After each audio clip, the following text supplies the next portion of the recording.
Hi, my name is Talia. Welcome to Talia Nerds Out. I forgot to mention the last video that I did, but I am in a new location. Well, a new old location.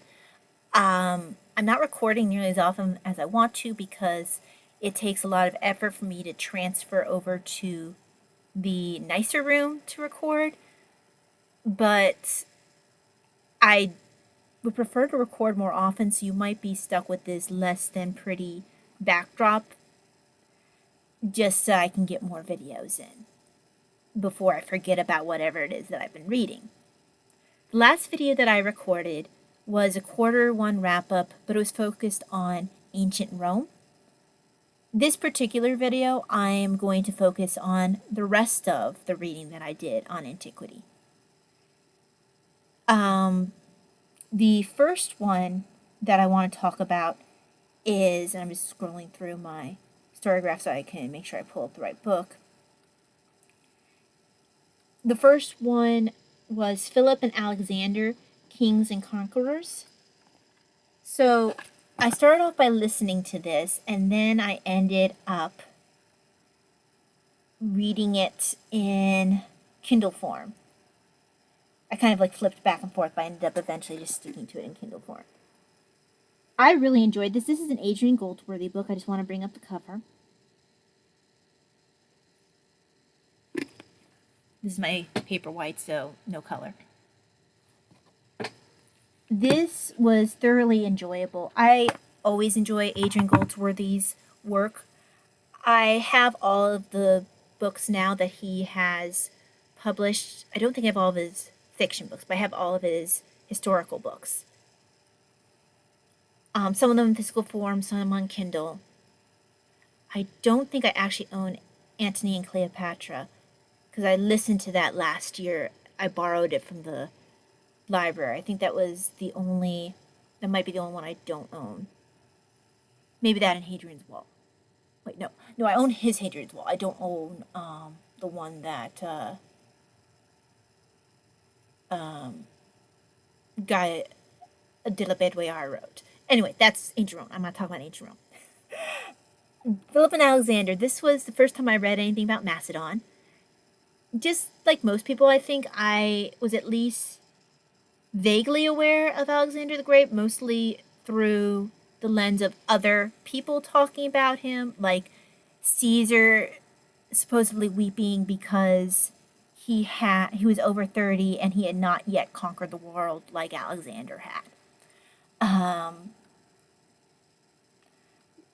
But this book I found really interesting because I knew next to nothing about Philip. Actually, I consistently would forget his name. But this book did a really good job. The first part of the book was dedicated to Philip. The second part was dedicated to Alexander.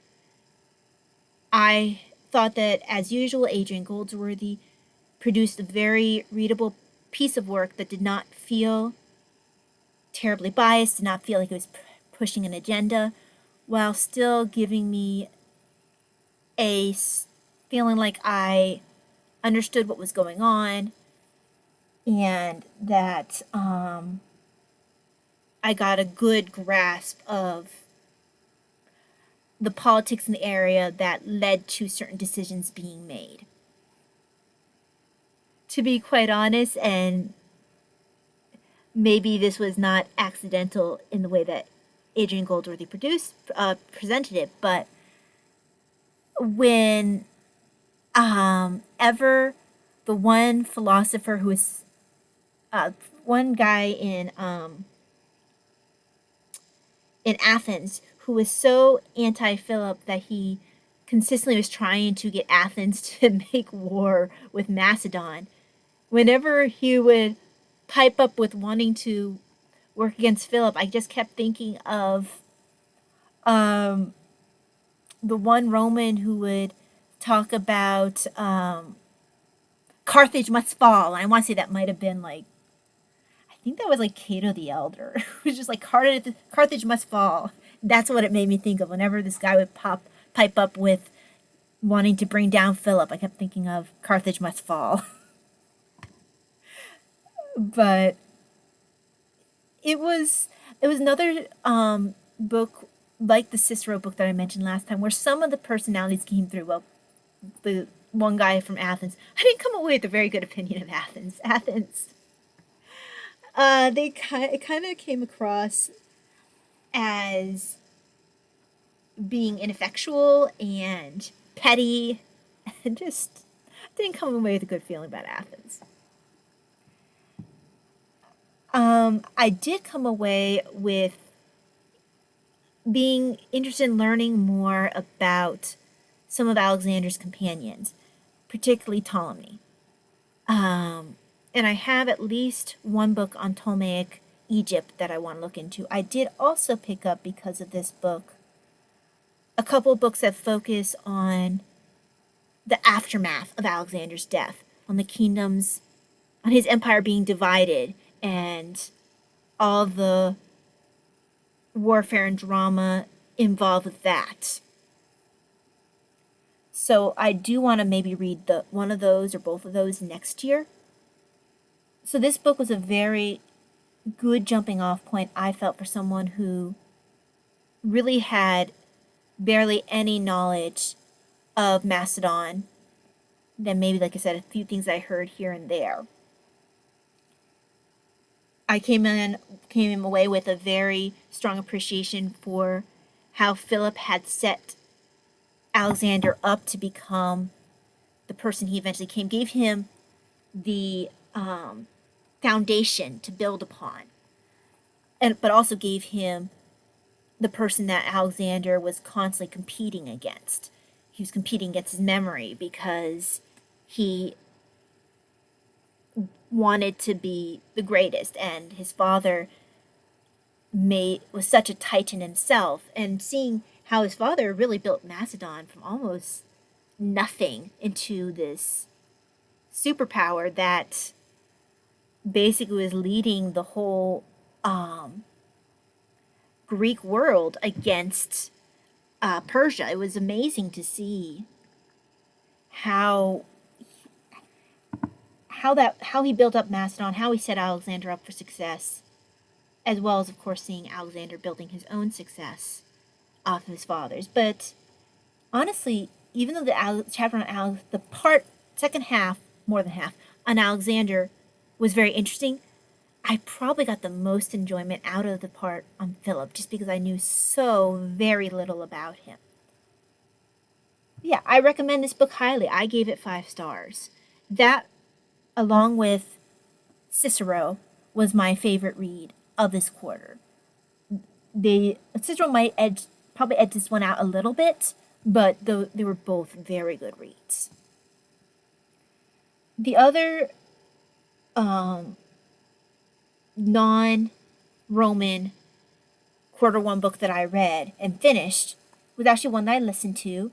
I listened to it. I got free through Hoopla, and it's Ramesses the Great, Egypt's King of Kings by Toby Wilkinson.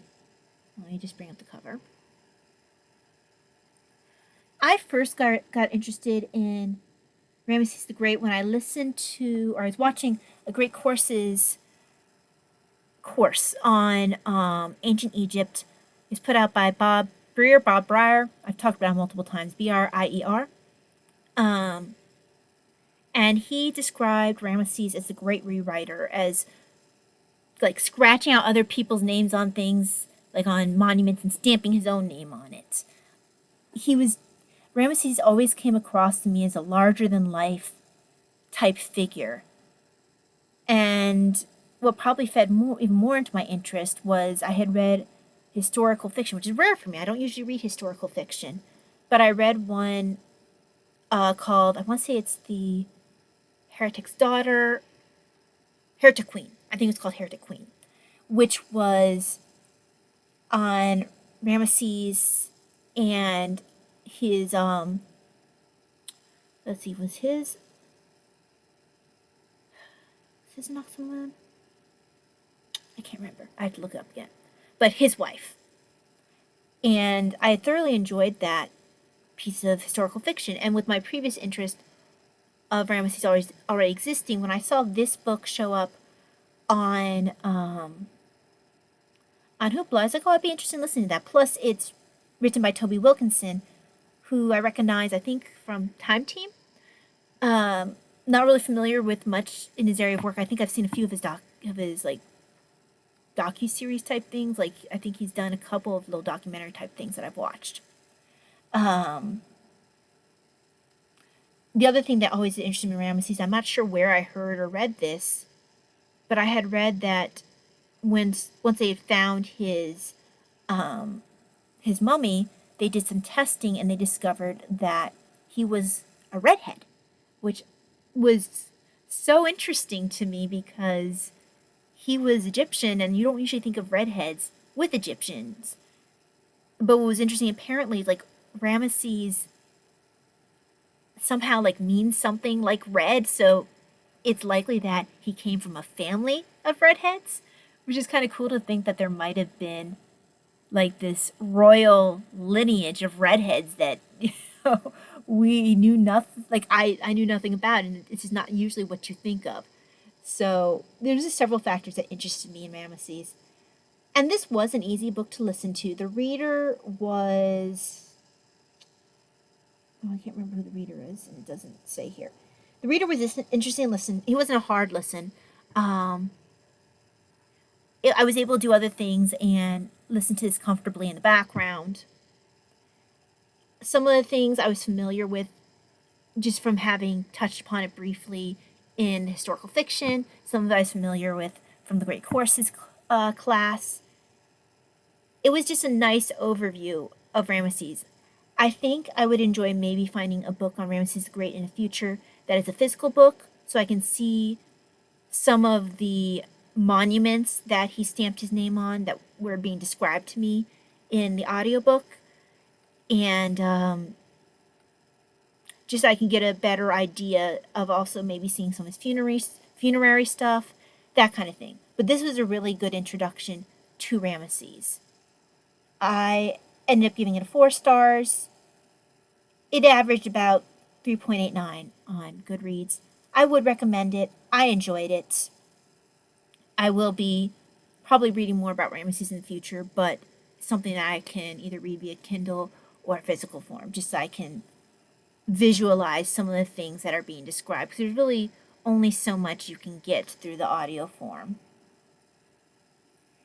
Other than those books that I finished, I do have a couple of books that unfortunately are going to be held over into Q2. I did not quite get done as everything like I hoped to. Part of that was my fault because I kept adding books at the end. One of the books that I ended up adding is called Crucifixion in the Ancient World and the Folly of the Message of the Cross. It's by Martin Hengel. The reason I snagged this was I wanted the topic, the way the topic is handled is interesting. It discusses crucifixion not only in the way that the Christian world saw it, the early Christian world saw it, but in the way that all the different ancient sources saw it. You have Tacitus discussing it. You have different Josephus. You have all these different sources discussing the idea of crucifixion. And it also talks about how Christians were derided, mocked for having at the head of, well, what they initially thought was the sect of Judaism, but then as at the head of their religion, a criminal who had died the criminal's death that was set aside for the worst of criminals. It'd be the equivalent of having a religion that followed someone who was given, who was killed via lethal injection or on the chair. Or honestly, what it made me think of is if someone had been drawn and quartered and then like hung. That kind of horror. Like that would not be considered by the average person to be like, yeah, that's the leader of my religion. And not only were they saying was that alone something that was seen as something to be derided. In antiquity, it's discussing how having the idea of having a deity die that was completely outside of anything the ancient mind found comprehensible. The non-Christians, the pagans, again, very much derided the Christians for this sort of view. If a god appeared to die or appeared to have something horrible happen to him physically, it was always considered to be like a a trick, you know, not a mirage, but like something that you'd be seeing that it'd be like a visual phantom. It wasn't happening to the actual deity, which is why you actually, to talk about how some of the heretical branchings off early on of Christianity would come, because the ancient mind would be struggling with this idea that, well, he's God, but God shouldn't be able to die. That doesn't fit. And so you'd have this struggle that would be seen even among ancient Christians. I haven't finished the book yet, but I'm thoroughly enjoying this. This is put out. I think the author is he's a professor emeritus. I think his focus is particularly. Hang on, let me bring up his.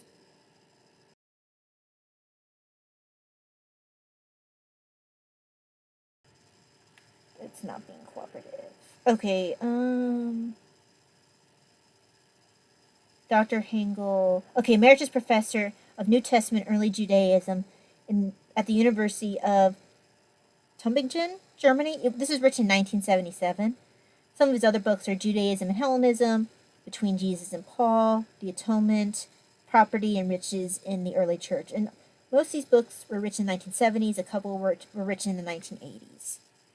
But what I'm enjoying about this is having the perspective from the ancient mind, from not only the Christian, but the pagan mind and the Jewish mind, and how all those points of views intersect in a way that the modern mind might not see it.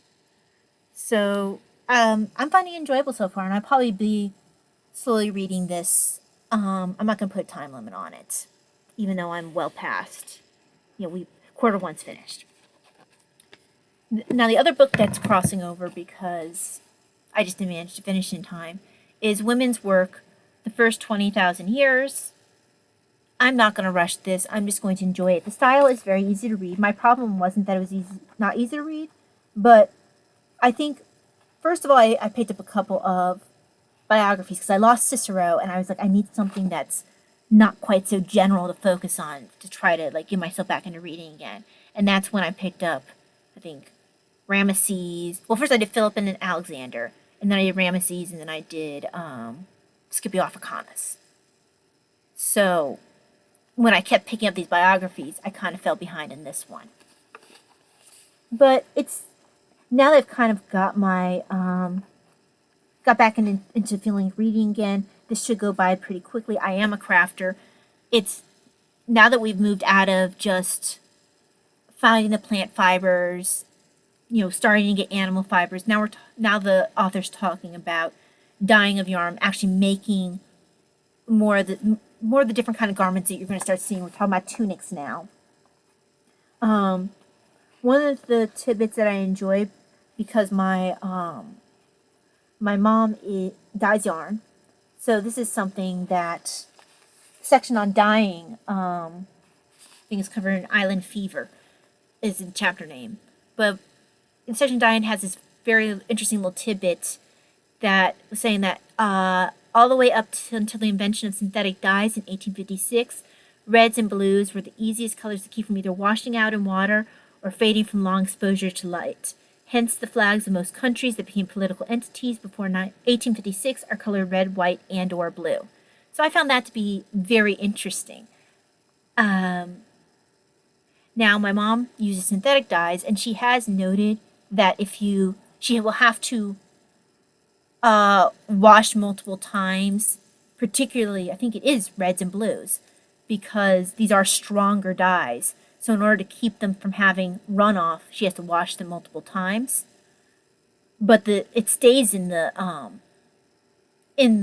yarn. It's such a strong dye that it needs more washings to make it get to the point where you don't have any excess.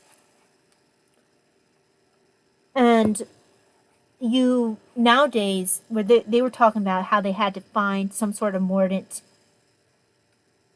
Even back then, they used a loom back then.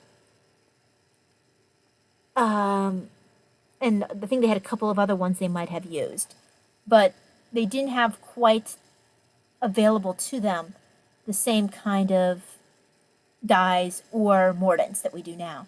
I know now my mom uses citric acid to keep yarn color staying onto the yarn.